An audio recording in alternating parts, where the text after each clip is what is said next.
Mr. Happy by Roger Hargreaves. On the other side of the world, there were the scales and signs harder than here. There was a tree or 100 feet tall. There was a country called Happy Land. As you might well expect, everybody who lived in Happy Land is happy as the day is long. Whenever you see smiling faces all around, it's such a happy place that even the flowers seem to smile in Happy Land.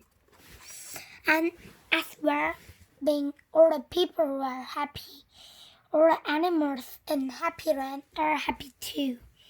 No. Happy as well. If you never seen a mouse smile, or a cat, or a dog, even a worm, go to Happy Land. This story is about someone who be called Mr. Happy. Mr. Happy was fat and round and happy.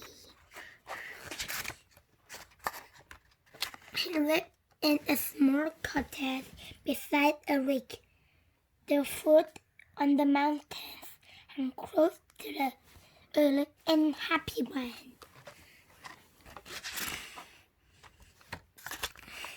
One day, while Mr. Happy was out walking through the tall trees in this earth, the tall trees near his home, he came across something which rather extraordinary.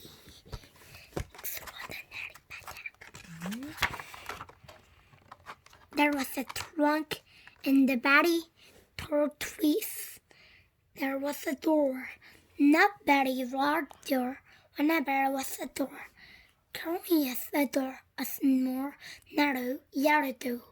They pointed a door. I wonder who lived here.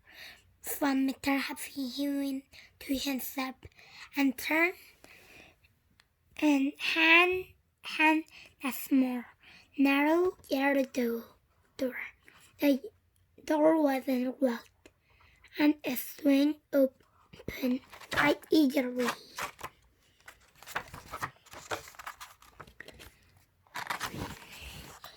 Just inside the small, narrow, yellow door was a narrow landing staircase that ran downstairs. Mr. Happy squeezed his rather large body through the doorway and began to walk down to the stairs.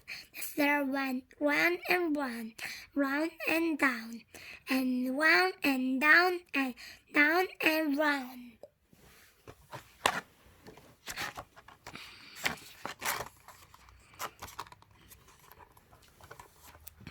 Eventually, after a long time, Mr. Happy reached the bottom of the staircase.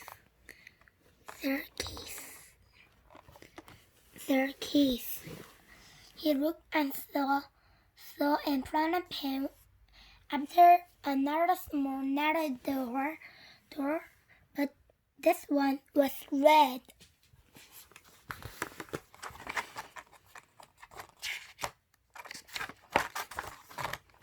Mr. Happy knocked at the door. "Who's there?" said a voice. It's that squeaky sort of voice. "Who's there?" Mr. Happy pushed open the red door slowly, and there, sitting on a stool, was somebody who looked like a Jack Mr. Happy, except that he wouldn't look happy at all. In fact, he was looked down like miserable.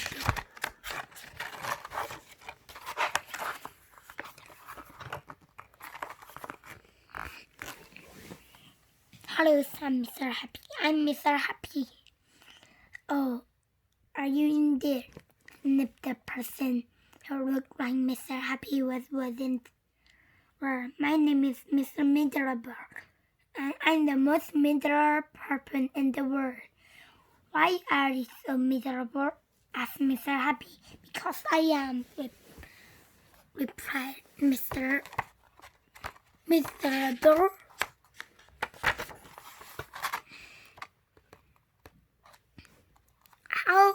How would you like to be happy like me? He asked Mr. Happy. I give nothing to be happy, anything to be happy," said Mr. Miserable. "But I'm so miserable, I couldn't think I could ever be happy.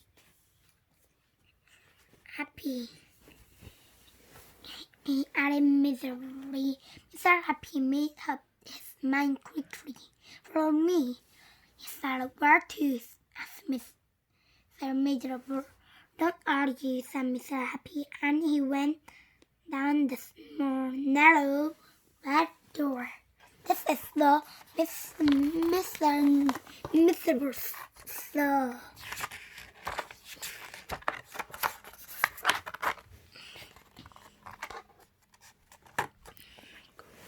Mr. Miserable snipped, and down followed. Up and rounding staircase up they went, up and round and round, and up and round and round and up, until they came out into the wood. "Follow me," said Mr. Happy again, and they both set up their oaths back to Mr. Happy's cottage.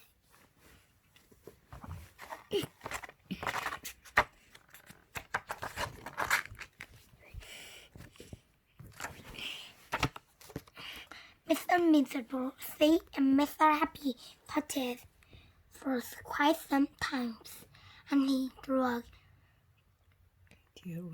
daring or that kindness. Remarking happened. Because he living in Happy Land, Mr. Miserable ever slowly stopped being miserable and stopped to being happy. His mouth stopped turning down at the corners.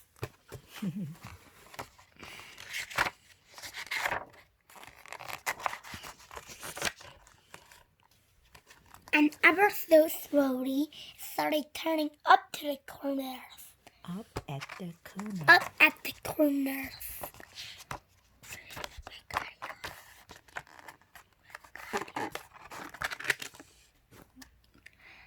And eventually, Mr. Miserable did something that he never done his whole life. He snipped, and he chuckled, where it turned into a giggle.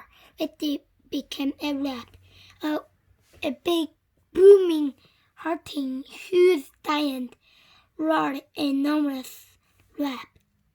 And Mr. Happy was so surprised that he started to rap as well, and both of them rapped and rapped, and they rapped until their sides hurt and their eyes watered.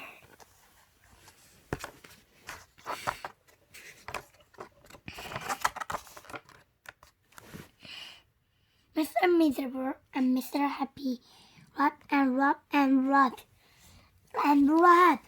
They ran outside and started rapping, and because they're rapping so much, everybody who saw them started rap as well. Even the birds in the trees started to rap as well. I thought somebody called Mr. Miserable. He just couldn't stop rapping.